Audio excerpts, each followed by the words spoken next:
Divorce. सीमा ने ना जाने क्या किया था कि राहुल ने उसे एक के बाद एक कई थप्पड़ जड़ दिए। हमेशा हर सिचुएशन को शांति से हैंडल करने वाली सीमा भी इस बार एकदम इतनी अशांत हो उठी थी कि उसने अपनी चप्पल ही निकालकर राहुल की ओर दे फेंकी। चप्पल राहुल के बालों को छूते हुए निकल गई।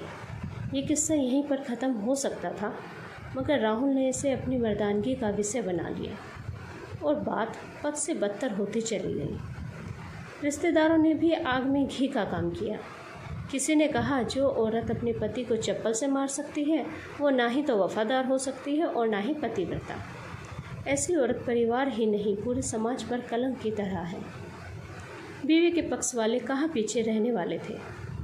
किसी ने कहा 21वीं सदी में भी जो स्त्री के साथ मारपीट करते हैं उन्हें तो जेल भेज देना चाहिए। तो कोई कहता ज़रूर उसको कोई और पसंद आ गई होगी, इसीलिए अब पत्नी से मारपीट करने लगा है। बात कोर्ट तक पहुंच गई। दोनों पक्षों ने एक दूसरे के खिलाफ केस फाइल कर दिया। राहुल ने चरित्रहीन होने का तो सीमा ने दहेज और शारीरिक उत्पीड़न का आरोप लगाया। 2 वर्षों से अधिक समय के लिए केस चला था।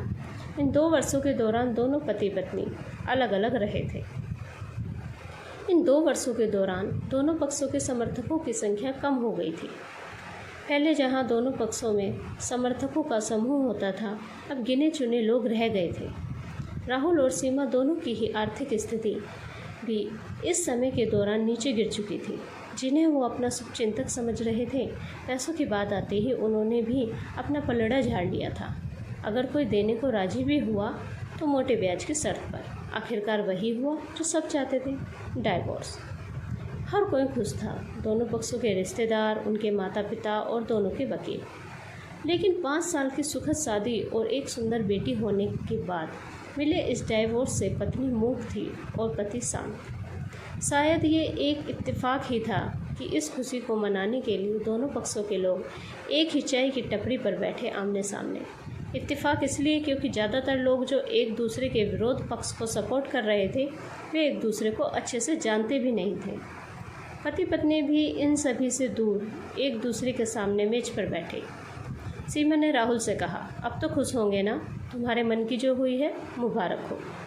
तुम भी तो आज जीत गई हो, मुझसे तलाक तो तुम्हें भी मिल गया है। Congratulation to you too. Rahul ने कहा, तलाक तो तुम जीत का प्रतीक समझते हो, सीमा ने पूछा। राहुल चुप रहा।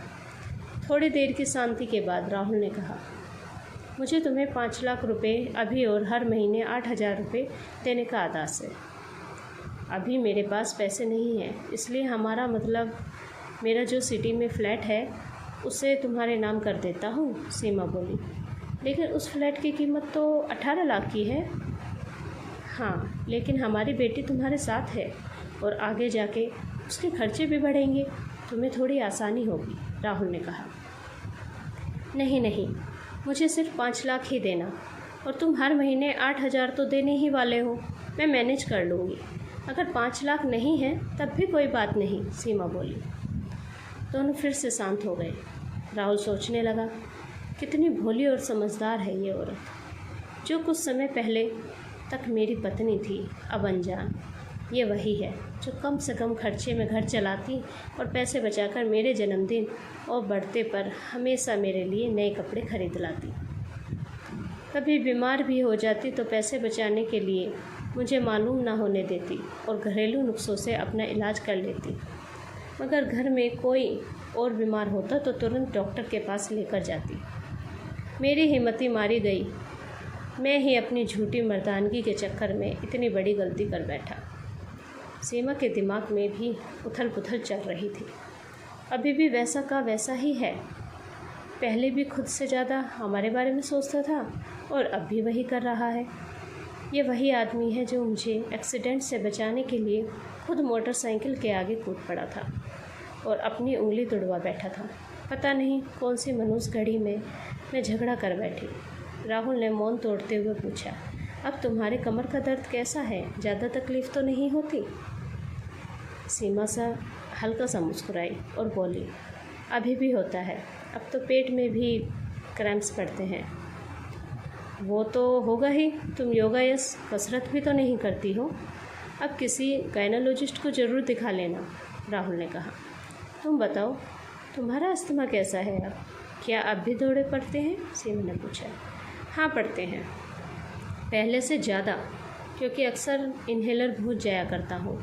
याद दिलाने के लिए तुम जो नहीं हो अब, राहुल बोला। सीमा की आंखों में आंसू आ गए और वो बोली, तुम्हें मेरे चरित्र पर सवाल नहीं उठाने चाहिए थे, तो ये परिस्थिति आती ही नहीं।